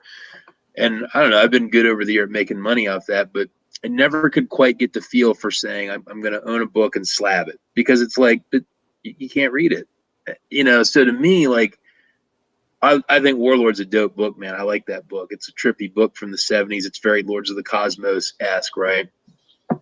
And to me, who cares if it's got a nick in the cover? You're buying it to read and enjoy, So I never quite, and that's just me. And like, I'm not saying, well, it's stupid or it's wrong, or if you do, if it's what you want to do it. Just for me personally, I never could wrap my head around it. It just never made sense to me. I've got 4 slabs. Usually, if I slab something, I'll only slab like keys, not like modern keys, which is why like your CGCs and CBCSs can't get anybody's books out in a reasonable amount of time, is because every week stores are flooded with all these spec books from all the spec sites, and they send in like, each shop will send in like, 10 or 15 of whatever's supposed to be like the hot book with the hot cover artist or whatever, and they're like overwhelmed with a ton of modern books. So I mean, I bought one that it was already slabbed. I bought it at an auction for like $35 because it'll cost you like $40 to get a book slabbed anyhow. I bought an All-Star Squadron #1 because, well, 1, because I liked the book, and 2, because it was signed by Jerry Ordway. It would cost, and I bought it like that because it would cost me more to go into a convention and then, pay Jerry to sign a book. It would cost, he's going to charge at least $25, if not more. And I've noticed artist signatures, creative signatures are going up and up and up. And I'm like, there's got to be a limit to this, because, people are just going to be like, I'm almost at the point where I don't want anything signed anymore. I'd like signed stuff, but I don't like signed stuff enough to give somebody $50 to sign a book. And I know most of that comes back to the fact that a good portion of the people are just having people sign books so they can rent a hotel room and eBay them. It's weird. In 1997, I was at the Harrisburg International Airport. I was coming back from Las Vegas. I was in Las Vegas for a spring break trip in college. And I was at the Harrisburg International Airport getting my luggage. And I was just waiting with a crowd of people. And there was a Asian looking fellow that was near us. And I kept staring at him because I thought I recognized this man. I kept staring and staring and staring. And I went over and I tapped him on the shoulder. And no one was talking to him. And I said, "Excuse me, sir, I hate to bother you, but are you George Takei from Star Trek?" And he looked at me and he said, yes. Oh And I said, wow, my. I'm a big fan of Star Trek. I really like Sulu. I'm like, wow, could I get your autograph? He's, what is your name? And I said, Jason. Jason, do you have a piece of paper and a pen? And I did. And I gave him a piece of legal paper and a pen. In this amazingly beautiful handwriting, he wrote me a note that said, Dear Jason, live long and prosper, George Takei. And he just gave it to me and he said, thank you. It's nice to meet you. And we each got our luggage and nobody talked to him. And we went about our way. And the reason I share that story is I would never sell that autograph. I think it's really cool. I have it in a drawer. And to me, it was cool because it was just this innocent, authentic, one-of-a-kind experience. I didn't pay for it. You know, he just was, I didn't bother the man. I mean, I did, I guess I did bother him, but you know, I was like, I just, hey, is that you? You know what I mean? And yes. And, you know, now I think as those experiences have become more monetized, I don't think you could do that anymore. And like, you know, and I don't begrudge people like George Takei, because I'm sure now if you went to see him at a convention, I don't know, what would it cost, like $500 or $600 to have him write you a note? Something of that nature. Me personally, I would never pay for it. Like if you said, well, Jason, you could get a George Takei thing, it's $200 or $300, $400, I would say, no, I don't care. So I'm not into that. I do have some celebrity autographs. I did get to meet John Carpenter. I did some John Carpenter fan art, and I was at a convention at the Wizard World Philadelphia years ago, and a bunch of fans were buying the John Carpenter art and having John Carpenter sign it at the John Carpenter booth. John Carpenter had one of his people come over and said, hey, we'd like to get some of your art. It's really cool. And I said, well, all I want is to meet John and have him autograph some of my art for me. And they said, that sounds cool. Come on over and bring some stuff for Mr. Carpenter. And I got to meet John Carpenter. We got our picture together. I gave him some stuff. I signed it for him. He signed it for me. And we got our picture together looking like two big dorks. And he didn't ask me for money. You know what I mean? I didn't charge him for the prints. And I just thought it was really cool. And like, so to me, I like those cash-free experiences just because to me it's a little more authentic. Mm-hmm. Right? Like he wanted to see something I had. And I'm like, well, that's cool to me, you know? Because I think the world of John Carpenter and his work, you know, he's a superstar, but it was cool that he wanted something that I made, you know? And I treasure that picture and I treasure those autographs because to me that's legit authentic stuff. Whereas, you know, not that paying to see him, but to me that was never authentic. So I don't go that way, you know? And not knocking people that do it, but I don't like paying for autographs. It just rubs me the wrong way.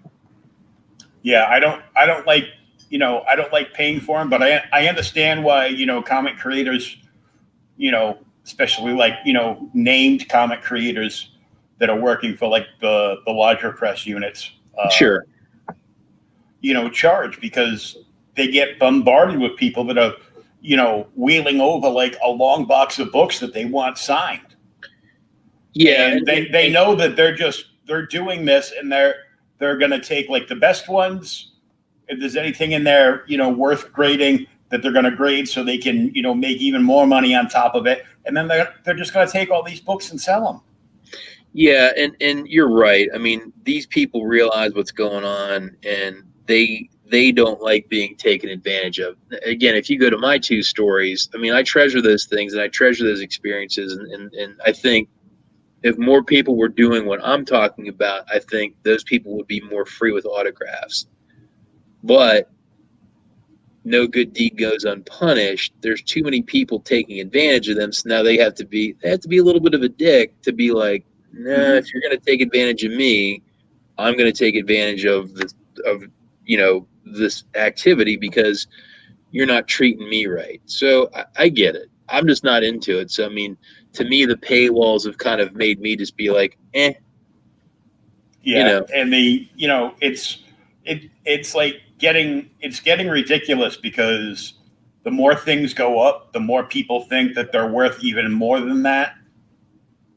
And they think they're going to get rich off it. And they don't want to say no because, you know, they want to meet the actor that played like their favorite role. And, get their autograph. But I remember like one of the first shows I went to,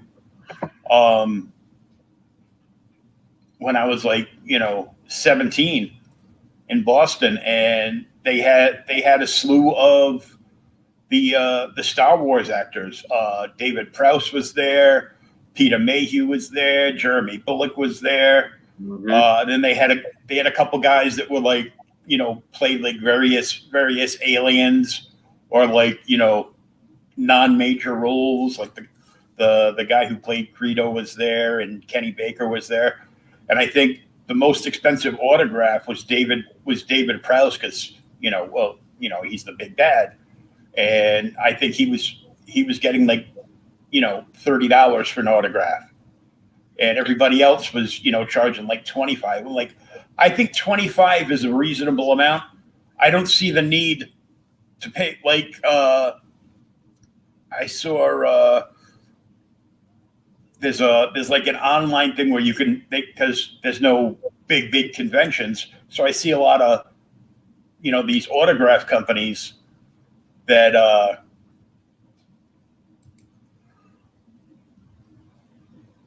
just sent you what Frank is working on right now. Can we see it? Who'd you send it to, Trish? Jason or me? Oh, they sent it to me. I don't know how to share it. Hold on. Down the bottom, just hit share screen, and it'll come up, and I can click on it and put it up there. Let me find it. Hold on. Let me download it. Take a pause. Okay. We'll keep talking about this. I own 4 graded books. I own the All-Star Squadron that I told you about. Mm-hmm. I'm a big Vampirella fan, and I love Perillo's art on Vampirella, like, so much. And I had the opportunity to get an autograph of the Vampirella versus the Reanimator #1 Virgin variant cover that he did, and sign it. And the man's over in Italy, so there's no way to get it now. So I've got that one. I've got the Detective 880, which is a big key and expensive in its own right. I've got that triple signed, and then I've got an Action Comics 1000, one of the Art Germ variant covers. I've got that. Okay. Well, I just sent it to you. I don't want to botch everything up on the show. I just sent it to you. Okay, so you just sent it to me. So let me open up Fake Book again. Are we allowed to share this? I don't want to cause any problems in the general art world. I think it's okay. It should be okay.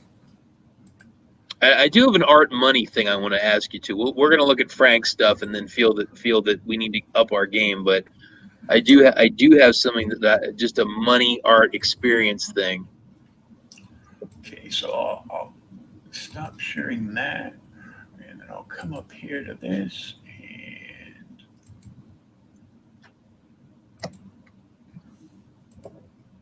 there you go. Frank Forte. Frank Forte. That's really cool. Trish, is that the piece you got done? Oh, it's cool. Glad he is. We put it up. Too late. Whoops. Glad it was okay. Trish, is that the sketch that you and Jason picked?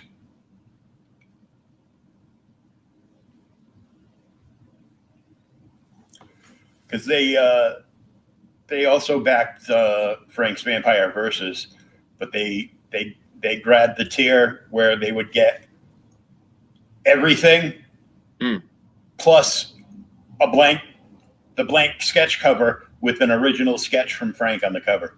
I see. So can I ask you my money question, Mo? Yeah, yeah. So I'm gonna shout one of my coworkers out. I call him Money Man. His name's John Mamula, and John is like a money winner. If you listen to this guy, John, you'll make money. He's smart with money. And we were talking about autographs, and I wanted to ask you this because he asked me a while ago. He said, "Are you seeing people in the comic book community paying for digital art, and not like a book PDF, but I'm saying like a one of a kind digital piece of artwork?" And I said, "I've never heard of comic book artists selling this, right? Because from what I've understood, if people are doing their art digitally, they have nothing to sell outside of a book." And then he told me recently he's been dabbling on a website called NBA Hot Shots, where they're putting tokenized unique videos of like NBA stuff, and then you buy it, and you're the only person that has this video of like, you know, a guy from the Celtics or, you know, a guy from the Spurs. And then people are buying and selling these tokenized videos. And I'm like, man, I don't see it, but people are paying thousands of dollars for these videos. Have you heard about this? I have not, but let me just be the first one to say those people are freaking stupid. I don't care if you don't like me. I'm gonna pretend this is vodka.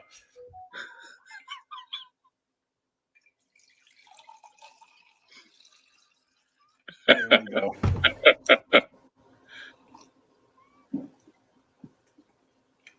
I don't give a fuck.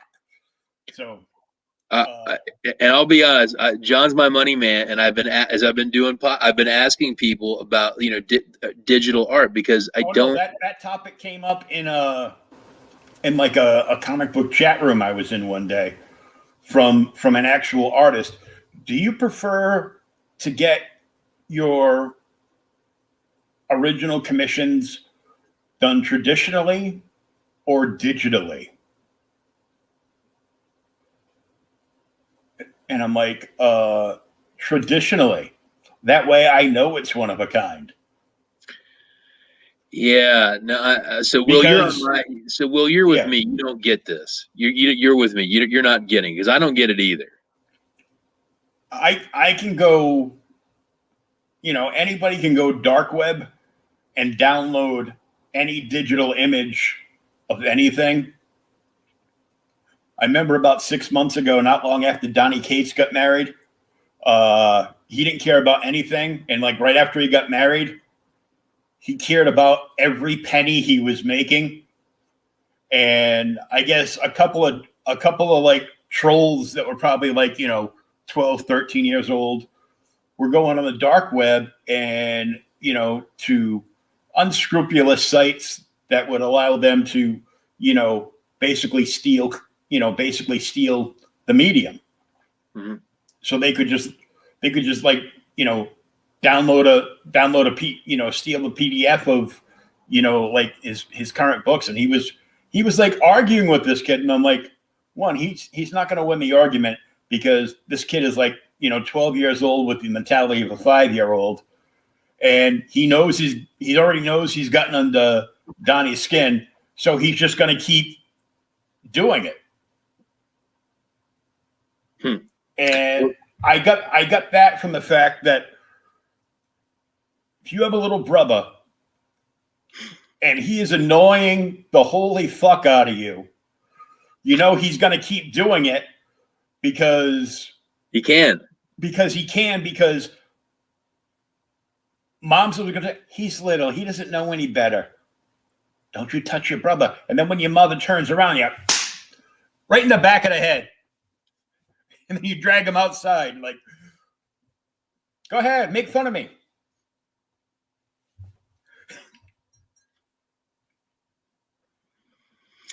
Well, John, there you go, dude. I asked another person about digital stuff, and in the comic book circles, no one's feeling it. And the reason I ask is because John is he's a money man, and he seems to think it's going to be a thing. And I'm like, I'm going to ask I'm going to ask people in my community, people like you. And like, Mhm. I'm curious. So you'd be like, oh yeah, people. And I'm like, I haven't found anyone in our community that's doing it, which isn't to Well, say there isn't, but I have not. they not for original stuff, but a Well, lot of PDF of the book. the PDF, the book, and there's so many people that are, they're doing all their art. A lot of people are doing like all their art digitally, or they'll do, they'll do the pencils traditionally, scan it in, and do the inks on, on the Digital. iPad and all that other stuff. Here we go. I hate digital. I'd rather hold and see the real thing. John, you see that? Trish does not go for this digital stuff either. So there's another voice, John, right? Money Man John. People, we're not feeling it yet. Maybe we'll all be wrong, but I'm asking for you, brother. Like Stan Lee used to say, comics look just fine on a screen, but comics are like boobs. I'd rather hold them in my hand. Stan knows. And a lot of artists, if they don't do all their art digitally, they transfer it to digital so they can send the files into printers to make up, all their prints, and prints are like a huge business. I'm not talking about, digital prints. I'm talking about, an original piece of artwork. If it's an original piece of artwork, I want it done traditionally. I want, if I'm going to pay for art, I actually want art. I don't want something that you composed with the help of a computer. I want something that the artist, freehanded, himself. Because I got a slew of prints somewhere around here, and and of course I know they're all run off and cleaned up digitally before they print them out. But I got them signed, so I've got the cover of Iron Man 129, Demon in a Bottle from Bob Layton. I've got that cover print signed by Bob Layton, and that prints right out of Bob Layton's own print collection. I also got the original, the original print of the cover of just the cover art, so the Virgin variant of the new Teen Titans #1, the Baxter edition. And I got that signed by both Wolfman and Perez. And then I've got another one of Thanos and Hulk fighting from Jim Starlin, signed by Jim Starlin. But that's like a different animal, like altogether. No, I don't care about digital stuff. Rather pay more for the book. And we all know I back stuff. Keep your digital and send me the real thing. Yeah, and see, it's so crazy because I like to listen to new ideas, and I'm telling you, John's my money man. If you ever want to have someone talk about making money, bring him on the show. But he's been telling me about this digital original art, and he asked me, he goes, "Are you seeing this?" And I'm like, "Not one." Like, I think what Trish is saying, like that is, I think people like Trish are typical of art buyers, at least the ones that I see. I think if you offer them a digital original, they laugh at you. But that's just what I see. And look, I love having PDFs because I do have people that say I don't want physical books. And that's cool because I think for them it's more of a space issue. So to me, I have both because people like Trish want physical books. I like physical books, right? But I do know that there are people that specifically say I wouldn't back it unless you had a PDF because I like to buy the books digital. So, to me, I can have both. It isn't like, but the digital reader market is like tremendously small. The biggest market is trades, graphic, trade paperback graphic novels, and the hardcovers. That's the biggest part because people want to live in a binge world. So people want to sit down and they want to read the entire story. You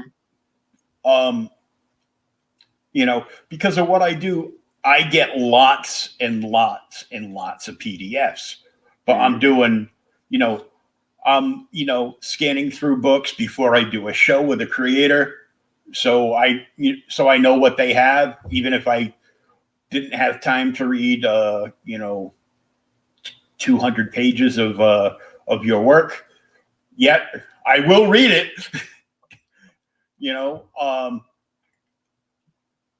But I get stuff sent to me from publishers, you know, Image, Valiant. You know, I'm the store in Texas that Jen King owns, Space Cadets. They're actually doing all of Valiant's fulfillment, and I'm on a list because of working for Outright Geekery on top of doing the podcast. That they decided they wanted to comp me the latest version of Bloodshot and Exo Manowar. So they sent me like a couple of advanced copies like 2 weeks ago in the mail, like physical copies. So, you know. I'll be honest. I'm going to tell a story, and I think you and Trish are going to laugh because Trish is really weighing in the original stuff. So I really like two guys that do writing and editing, Glenn Owen Barris and Brian Sammons. They're two of my favorite modern horror writers / editors, and they write short stories, and they build H.P. Lovecraft themed short story collections. And I found out they made a cyberpunk Cthulhu book with Chaosium in 2013. Really wanted to get it. Looked online. Physical copies are going for hundreds of dollars. Wow. And I actually sent them a message because I know them. They're cool dudes. And I was like, yo, do you guys like have one I could buy from you guys? And they're like, why? And I told them. And they were like, what? They're like, this book's this. They're like, go to Chaosium, order it direct. And Chaosium was like, we don't sell to outside the US for this book. It's only in UK. And then I went to Amazon and I could have downloaded it as a Kindle. But here's the thing. I got a whole shelf of Lovecraft Cthulhu books. I'm like Trish. I'm like, I don't want a damn download. I want the book. So I actually tracked a used copy down on eBay for like $58. And I bought it from a used bookstore in Seattle. No, I could have saved $40 and bought the Kindle. But I'm like you guys, I don't want it. I want the physical book on the damn shelf. So I get it. And I love the book. It's a great book. Brian, Glenn, great job. But I paid, a premium to get a used paperback book because I didn't want the Kindle. I don't want it. Right? But I'm sure there's people that would like the Kindle. Just not me. Did you, after you got it and read it, did you recontact those guys and ask if you could mail them that book and have them write a note inside for you? Maybe I will now. Hey, Brian, how much will you charge me to sign it? Glenn, how much? Problem is, Glenn lives in the UK. I'd probably pay a ton of money just to ship it there and back to get it. Oh, yeah. Oh, it would take you like a year to get it back and be like $300 to ship it. Yeah. Their internet instant messages are enough. We're good. Oh, yeah. But no, I'm with you guys. Like, I wanted the physical copy. It's a hell of a book. I want their books as on my shelf, Oh, yeah. So let's see what Trish is saying now. Honestly, it turns her away from Kickstarter when they're like back and you can have all these downloads so you don't care enough to send an actual copy. Sometimes the digital books that you get in some of those bonus packs aren't actually of the creators because there's so many creators that intermingle and cross over and donate a digital issue 1 or issue 2 of one of their series to a different Kickstarter, and it goes in a big bundle for when somebody buys a physical backing. They get all these extra books that they can read in PDF format in hopes that it's going to spark something in somebody that they're actually going to turn around and, you know, look up and cause interest in another, you know, in another creator. Yeah, no, I think that to me, PDFs are cool if you have physical, because like I said, there are people that want both. Mm-hmm. But to me, it's easy enough to have both. I mean, because we well, have to a lot of people nowadays want both because they are so dead set on burying all their books in a plastic coffin. Mm-hmm. Slab them. Got to slab everything. I'm like, I see slabbing like major first appearances, like the first appearance of Power Girl, you know, the first appearance of, like, say, Miles Morales, you know, first appearance of Luke Cage, first appearance of John Constantine. I could see wanting to get those slabbed and graded because you don't want anything to happen to them. And at that point, certain books like that become like an investment. Mm-hmm. And you've probably already read that book, like, you know, 3 or 4 times. But yeah, the other thing too is a lot of people like the PDFs because if they back the Kickstarter, it takes a while to get the actual physical books to them. And some people, even though they get the PDF like way ahead of time, don't want to read the PDF. They want to wait till they get the physical book in their hands so they can feel the book, smell the book, you know, like Joe Biden smelling stuff, and you know, flip it open, and you know, they just want that thrill of holding a new comic book in their hands that they've been dying to read. I think part of it is how you grew up. I think my childhood experience, like, I'll give you an example, right? I used to love going to the mall when I was a kid. I loved it. I thought it was totally cool. And like, I have so many positive memories of being at a mall that, like, it's weird because our mall now is like a post-apocalyptic movie.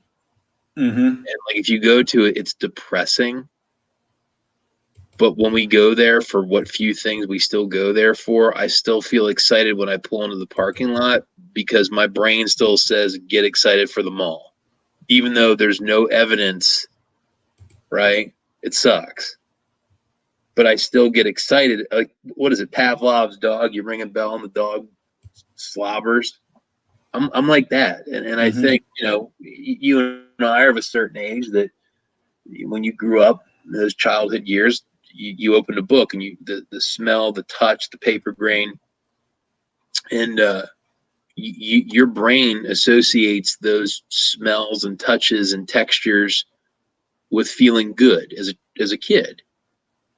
And so to say, hey, here's a PDF, your brain isn't wired to get the same enjoyment. Now, if you were a little kid today, maybe reading a PDF would be just fine because that's all you know. But for us, how do you unprogram what you saw when you were 8? You don't. I don't think you can. So for people like you, me,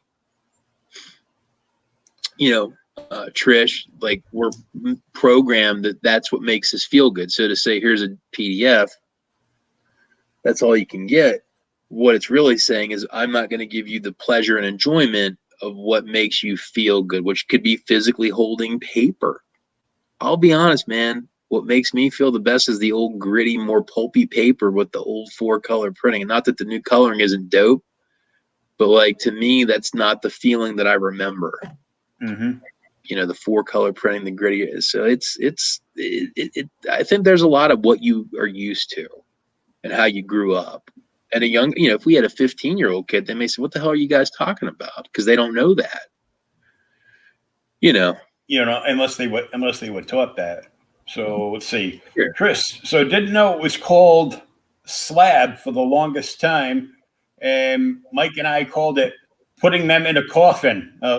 That's what I was calling them at first too. So when we started talking to people, I would say, I don't like Coffin Comics, except Coffin Comics is Brian Polito's Lady Death Company. Did you tell Brian this story? I just want to see if he would laugh. He probably would if he'd been drinking that day. Brian's a good guy. I've met him like 3 or 4 times. So yeah, and Trish also said that she will pay more for original art on a Kickstarter. Good to know.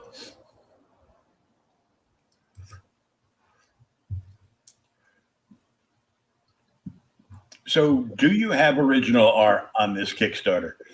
I do. I have my penciled pages are available on the Kickstarter, and I believe there's 14 plus the 2 covers that I did. So I have 16 total original pieces in the Kickstarter, and I know some of them have sold. There are still some available. So, hey, Trish, if you want to get some original art from me, there's still some in there. Sasha from Italy has his original pages available, and they are amazing. Now, mine are just pencils. My inker digitally inked my pages, but Sasha's are all hand inked. They're very tiny. They're about this big, and they're amazing. Now, the other artists that worked in the book did their stuff all digital, so I don't actually have rewards like what we were talking about. I don't have pages to sell of Joe's and Zach's work for this book. I don't. So. But I know my favorite cover, minus the cover adornments, just the art from that cover would make a great print. Just saying.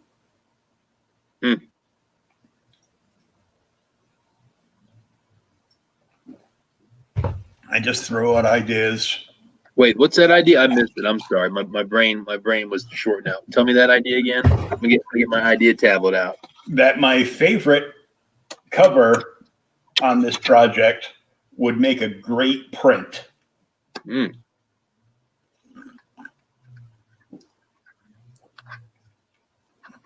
Well, I'll tell you what, one of the beautiful parts of Kickstarter is I can add that as a tier. I can add that not right this minute, but I could add that.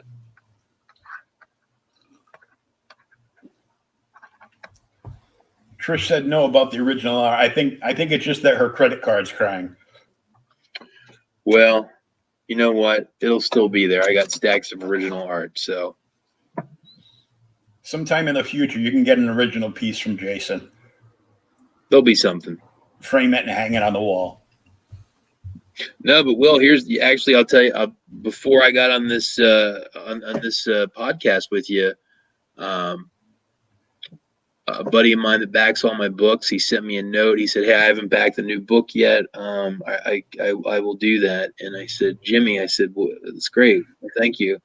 And he said, hey, can we get art from you as like movie poster size? So I sent him a dimension. I said, like this dimension, 24 by 36. And he said, yeah, that's what I want. And I said, well, what art do you want? He goes, I got to look, but can we get any of your art in that poster size from Lords of the Cosmos? And I'm like, yeah, we can make it whatever size you want. And so I put a number out to him, and I said, would this be fair for a big blown up custom poster and a book? And he was like, dude, that's a very fair price. And it's actually, I put it on as a tier just for him. And if other people want to get a big poster of anything, including you, Will, if you would like to get that poster for the book and the big 24 by 36 prints, it would be $110 with shipping as a Kickstarter tier. So that image you could get, we could print it without the logo on it. Or if you just want like a smaller print, we could work it out for you. Oh no, she was talking about Brian Polito. She hasn't regaled Brian with that story yet. But yeah, we could make that into a print. That's a good idea. What size? Like 11 by 17? What size do you think? I don't know. I got prints around here somewhere. Oh, I've got one laying right here. Hold it up.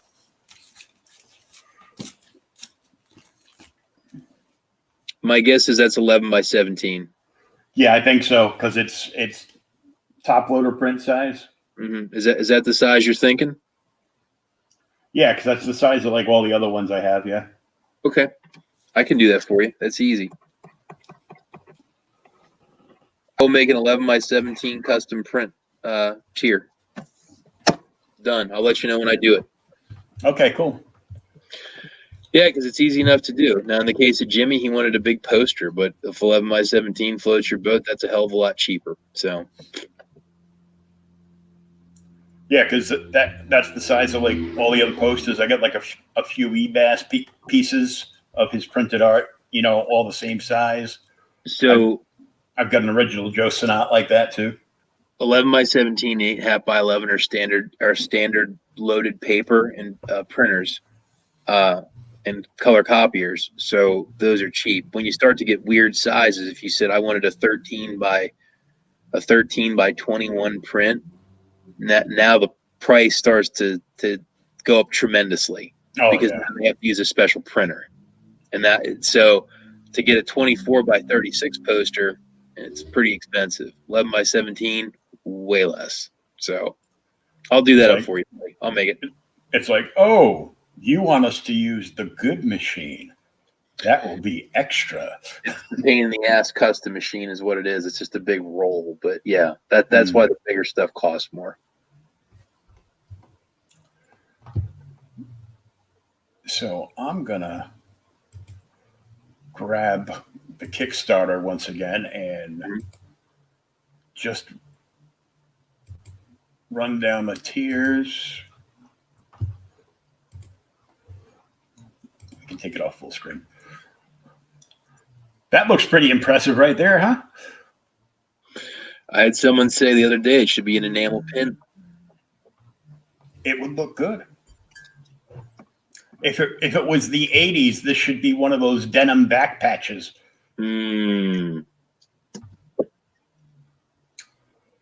Just saying. Must be the vodka talking. What kind of vodka is that? It's called From the Tap. Let's see. That's the wrong page. Here we go. Shrink that down. 145 backers, 18 days to go. Goal was $4,000, and right now you're at 5,341. Awesome. So I have to tell this story because I tell it every time. One of the first people I interviewed just before I started with the webcam nonsense here was Graham Nolan, and I actually got to meet him at a convention the November before the plague. And I got to hang out with him, and it was really cool. And just talking like various comic projects he had going on, what he was planning to do in the future. And it was just before he launched the Chenoo. When he launched the Chenoo, he changed the pledge without a reward $10 tier to buy Graham a beer, $10.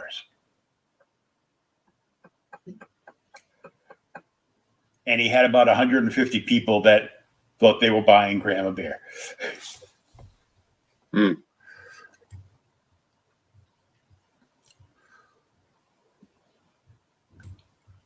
So you have the tip jar where you can toss in $1 or more to support the project.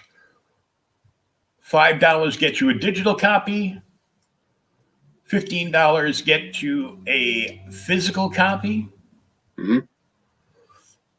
Or $15 will get you PDFs of all four. $22 or more will get you two main physical copies, two main covers of the physical copies. Yep. $25 or more, one variant cover of your choice. $35 or more, physical copies of issues 1 through 4. $35 or more, physical copy issue 4, and a T-shirt. $50 or more. Sketch cover issue 4 and a digital catalog. Yep. So tell us more about that. The digital catalog is all of my old books that are out of print, and it's just an easy way. I think I have 11 of them that you can get. No, 10. So it's just a big, massive digital bundle of books and a sketch cover. Now, one thing that's changed too with Kickstarter is they now have an add-on system, so you'll be able to add. So if you bought that and said, I want to get 2 more books, you can just tack them on at the end with like a +1. Oh, that's cool. new. Yeah, that's a big thing. I think Indiegogo started doing that first, and then Kickstarter started beta testing that. Yeah, and I know a bunch of people that did that, and it worked well for me because I've tacked on a couple of things here or there. $52 or more physical copies of 1 through 4 of the T-shirt. $60 or more is a 6 cover pack, 2 standard and 4 variant. Mm-hmm. So that would be what, every cover you guys did? Yep. Mm-hmm.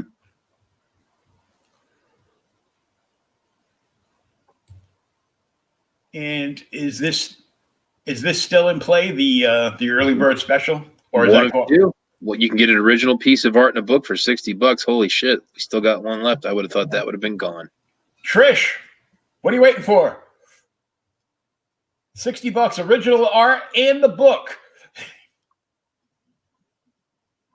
There's only one available.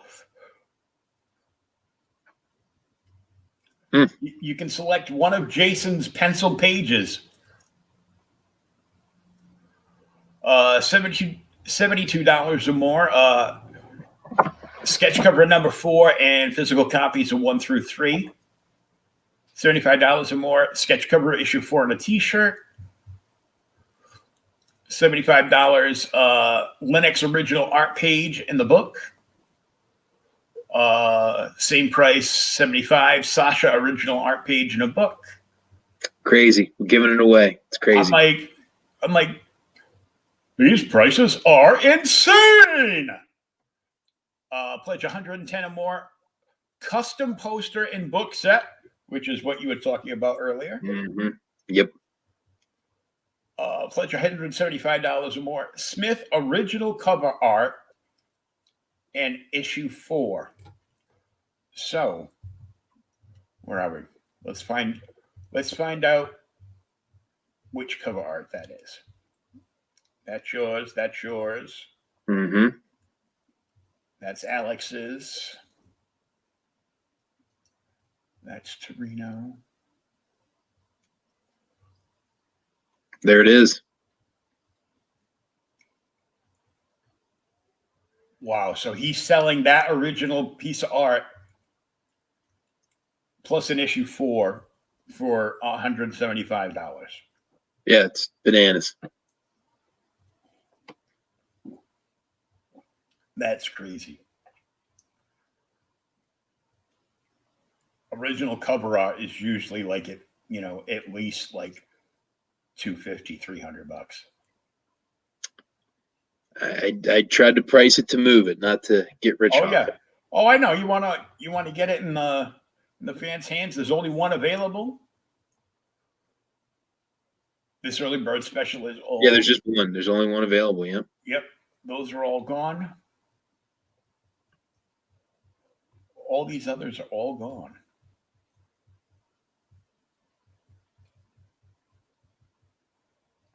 You missed out on all of these. Well, that's a lot of tiers that are like completely sold out, dude. Yeah. No, I'll be honest. I've been more focused on promoting the book and not seeing what was sold out. I can't believe that Willem's art isn't sold. That's nuts. I thought that would have just blown out. Well, it's not sold yet. Yet. This is just like, a really cool project. What's Trish saying? looking at Honey with puppy eyes right now.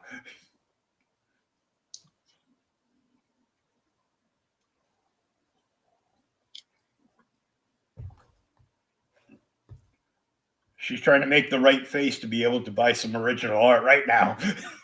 I'm telling you, that will piece is nuts. That's a nuts piece. If no one takes it, I'm just going to keep it and frame it and put it in my house if no one buys it. I hear like a lot of creators, they'll show off the, if they've got like original art tiers, we'll show it off, and they'll be like, this is like an amazing price for this work. There's so much work on this page. Like, I can't count how many hours. The art's beautiful. And honestly, I hope it doesn't sell, because I actually want to keep this one for myself. I get it. Puppy eyes. So the Kickstarter link is at the very top of the chat. It's also in the show notes up above or down below, depending on where you're watching us. The link for ageofradio.org is also there, where you can find most of my podcasts, actually all of them from, I think, about episode 40 on up. So you can find over 40 podcasts with creators that you can download and just listen to. And you can download them for free. You just look under new shows on ageradio.org and scroll till you see my goofy icon. The one that's the background here with my brains blowing up. Yeah. I got to tell you, Will, this was kind of a last minute thing. I appreciate you saying, hell yeah, let's do it. Thank you for sharing your space with me. I always feel that it's a gift when anybody allows me to come on their show and takes the time to talk to me. You were totally fun to hang out with tonight, and I kind of wish we were closer so we could have some of that vodka together. But this was really cool, man. This is fun. Yeah, I'm going to make that tier for you, and would you like me to put a book with it, or all the books? What do you want me to do? I don't know. You should probably just, make it as an add-on, just like the print itself. Okay, so you're saying that I could make the prints add-ons, and I could make like a print and a book a tier, and then you can add books on at the end too. So I think I'll make a print and a book, and then the print is an add-on. But I'll make that and I'll let you know. But no, this was cool, man. You have a really fun vibe. This was a fun show. It was chill, man. It was good times. Good. Yeah, I like to make it like more, less questiony and more just, relaxed conversation, Mm-hmm. Yeah, this was fun, man. I appreciate you let me on. And when the book's out and after you have a chance, I'd love to come back and we can talk about the book. You can tell me what you think. Cool. Yeah, definitely down for that. Everybody check out the Kickstarter. Like I said, it's in the top of the chat for the link, or in the show notes. Go check it out. Back and support this project. If you have never read any of this universe, there's many different ways to catch up digitally and physically in all kinds of different cool tiers here. And you can also get some really dope original art. So go check it out for yourself, and follow Jason. All his social media links are in the show notes as well. And until next time, peace, love, and read some comic books, man. Thanks a bunch, Will.